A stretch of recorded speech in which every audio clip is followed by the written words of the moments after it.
میرے اور آپ کے آقا و مولا نے ارشاد فرمایا قیامت کے دن میرے سب سے قریب وہ ہوگا جو کثرت سے میرے اوپر درود پڑھنے والا ہوگا. تو یہ حضور کی قربت کا ضامن ہے درود. تو اس لیے اپنی اولاد کو حضور علیہ السلام پر درود پڑھنے کی ترغیب دو. بچپن میں ہی اپنے گھر کے اندر مجالس درود قائم کرو. روزانہ کی بنیاد پہ ہو تو بہت اچھا، نہیں تو ہر 8 دن کے بعد ایک دن ضرور متعین کر لیا جائے. جمعۃ المبارک کے دن کثرت کے ساتھ درود پڑھنے کی ترغیب دی گئی ہے اور فرمایا اس دن فرشتے حاضر ہوتے ہیں. تو حضرت ابو درداء رضی اللہ تعالی عنہ نے عرض کی یا رسول اللہ صلی اللہ علیہ وسلم، آپ کی حیات طیبہ میں تو ٹھیک ہے، لیکن جب آپ انتقال کر جائیں تو کیا اس کے بعد بھی یہ عمل جاری رکھا جائے؟ ابن ماجہ میں یہ روایت موجود ہے. تو حضور علیہ السلام نے حضرت ابو درداء سے فرمایا ہاں میرے وصال کے بعد بھی اس عمل کو جاری رکھنا، اور ساتھ ارشاد کیا کہ ان اللہ حرم علی الارض ان تاکل اجساد الانبیاء فنبی اللہ حی یرزق. اللہ نے مٹی پر حرام کر دیا ہے کہ وہ نبیوں کے جسموں کو کھائے. نبی قبروں میں زندہ ہوتے ہیں، ان کو رزق بھی دیا جاتا ہے. تو کہا کہ یہ میرے بعد بھی میرے اوپر درود کے سلسلے کو جاری رکھنا. تو ایک مومن تو درود کے ساتھ جڑا ہوا ہے، وہ تو درود کے بغیر دن گزار ہی نہیں سکتا. الگ سے نہ بھی پڑھے تو اس کو نماز کے اندر درود پڑھنا ہی ہوتا ہے. درود ابراہیمی تو نماز کا حصہ بنا دیا گیا اور اس کو کثرت کے ساتھ درود پڑھنے کی ترغیب دی گئی. تو درود ایک ایسا وظیفہ ہے کہ جو اپنی زندگی میں جتنا زیادہ شامل کر سکتے ہو اتنا زیادہ شامل کر لو. ویسے بھی درود پڑھنے سے بچوں میں تقدس پیدا ہوتا ہے. بچے پاک دامن رہیں، عفت مآب رہیں، ان کی طبع میں تقدس رہے. آپ چاہتے ہیں، ہر ماں باپ چاہتا ہے. اور پھر دور موجود کے اندر جو فتنے ہیں تو بہت ضروری ہے کہ ہماری اولادیں تقدس مآب رہیں. تو ان کو درود کی ترغیب دو تو اس کا عملی نتیجہ یہی ہوگا کہ ان میں تقدس کا جوہر پیدا ہوگا اور ان کی عصمت کی حفاظت رہے گی. اور درود شریف پڑھنے والے بچے اور درود شریف نہ پڑھنے والے بچے دونوں کی عادات میں فرق ہوتا ہے. درود پڑھنے والوں کی طبع میں رقت، لطافت، نرمی، محبت، شفقت جیسے جذبات پیدا ہوتے ہیں. یہ درود شریف کا عملی نتیجہ ہے. بعض لوگوں کو شکایت ہوتی ہے کہ ہمارے بچے بڑے اکھڑ ہیں، بڑے تند مزاج ہیں، بڑے سخت گیر ہیں. تو اس کا علاج کیا ہے؟ تو اس کا علاج یہی ہے کہ ان کو درود کی تسبیح دو.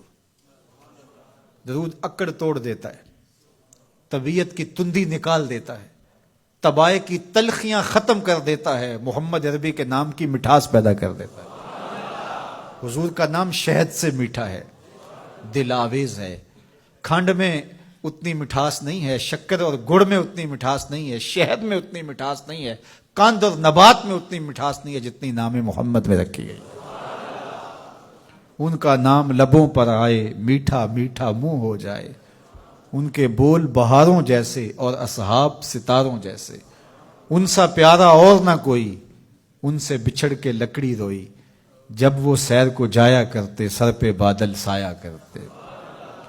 میرے شہر کے ایک پنجابی شاعر ہیں، انہوں نے تو قلم ہی توڑ دیا نا. تینوں سینے دی میں ٹھنڈ آکھاں، اگر آپ کا ذوق ہو تو.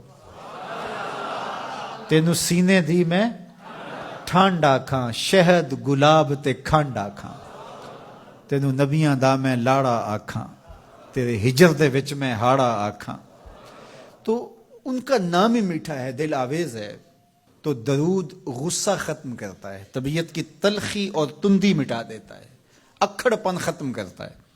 تو آپ اگر چاہیں کہ اولاد اکھڑ ہے تو ان کو کسی طرح درود پہ لے آئیں، درود کی تسبیح ان کے ہاتھ میں دے دیں. تو ان کی طبع میں نفاست بھی آئے گی، ان کی طبع میں لطافت بھی آئے گی، ان کی طبع میں رقت بھی آئے گی، ان کی طبع میں محبت بھی آئے گی، ان کی طبع کے اندر جو ہے وہ لیاقت بھی پیدا ہوگی. درود پڑھنے والا بچہ ذہنی استعداد میں درود نہ پڑھنے والے بچے سے بہتر ہوتا ہے. یہ بھی آپ تجربہ کر کے دیکھ لیں، دو بچے برابر ذہنی استعداد رکھتے ہوں اور ان میں سے ایک بچہ درود پڑھتا ہو اور ایک درود نہ پڑھتا ہو تو درود پڑھنے والا بچہ آگے ہوگا۔ یہ درود کی برکتیں ہیں، یہ درود کی رحمتیں ہیں۔ تو درود کثرت سے پڑھنا اپنی اولاد کو سکھائیں گے۔ ہفتہ روزہ آپ محافل کا گھر میں انعقاد کر لیجئے اور اس میں صرف دروشی پڑھ لیجئے، تو انشاءاللہ اس سے آپ دیکھیں گے کہ اولاد کو اس کا فرق پڑتا ہے۔ یہ تربیت کا ایک آسان نسخہ ہے اور یہ وہ وظیفہ ہے جس سے تھکن نہیں ہوتی، یہ وہ وظیفہ ہے جس سے طبیعت میں تلخی نہیں آتی۔ کہتے ہیں وظیفہ میں نے پڑھا ہے تو وظیفہ پڑھتے پڑھتے میری طبیعت میں یہ ہو گیا ہے، وہ بات کہتے ہیں وظیفہ الٹ پڑ گیا ہے۔ بڑے وظیفے الٹ پڑھ سکتے ہیں لیکن درود الٹ نہیں پڑتا، درود ہے ہی سیدھا، یہ الٹوں کو بھی سیدھا کر دیتا ہے۔ تو درود پڑھیں اور یہ منہ بھی میٹھا رکھے گا، یہ دل بھی ٹھنڈا رکھے گا، یہ دنیا بھی ٹھنڈی رکھے گا اور آخرت بھی ٹھنڈی کر دے گا۔ درود چراغ بھی ہے، درود کستوری بھی ہے، خوشبو بھی ہے، مہک بھی ہے، شہد بھی ہے، گلاب بھی ہے، کھنڈ بھی ہے اور سینے کی ٹھنڈ بھی ہے۔ تو درود اپنی طبع کے اندر اچھی طرح سے راسخ کر لیں اور اپنی اولادوں کی طبع میں اس کو راسخ کریں۔ اس سے آپ عملاً دیکھیں گے، میں سالوں کی بات نہیں کرتا، اشروں مہینوں کے اندر آپ فرق پڑتا دیکھیں گے۔